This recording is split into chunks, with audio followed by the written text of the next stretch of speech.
This past spring, as a 5-year-old in her final year of preschool, my daughter came home from school one day exclaiming that a boy in her class wanted to marry her.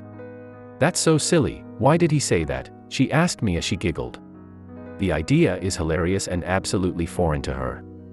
I imagine this is the type of reaction that Laura Scheel had when her preschool BFF Matt Grodsky proclaimed the same thing to her, in front of all the kids in her class, 20 years ago. Grodsky shared their love story on the popular Instagram page The Way We Met. He writes, "Laura and I met in preschool.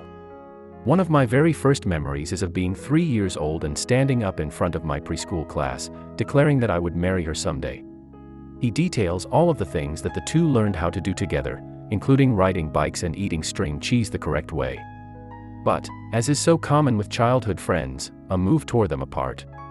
For the next 7 years, our family's annual Christmas cards was the only way we ever saw each other's faces.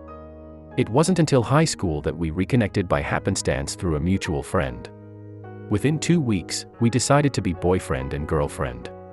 And from that moment on, they were inseparable, at least in their hearts. They dated through high school, attended 15 dances together, and even survived going off to college at 2 separate university states, and over 1,000 miles apart. Talk about true love. On May 23, 2015, Matt took Laura to have a picnic for what she thought was celebrating their completion of junior year of college. Matt had something entirely different planned, though. He took her to where it all began, the preschool where they first met. Laura had no idea that months ago Matt had bought a ring and received her dad's blessing. So there, in the same place he proclaimed his deep love for her at 3 years old, Matt proposed, and Laura said yes. On December 30, 2016, they tied the knot, making good on their promise from decades ago.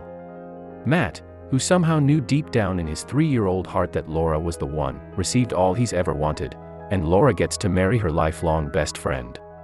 Matt's uncle, who officiated the marriage, declared so eloquently, "For most kids in preschool, it's about finding your snacks and your sleeping mats, but for them it was about finding their soulmates. From now on, maybe I'll consider taking my daughter a little more seriously when she talks about marriage proposals in her preschool class. After all, you never know."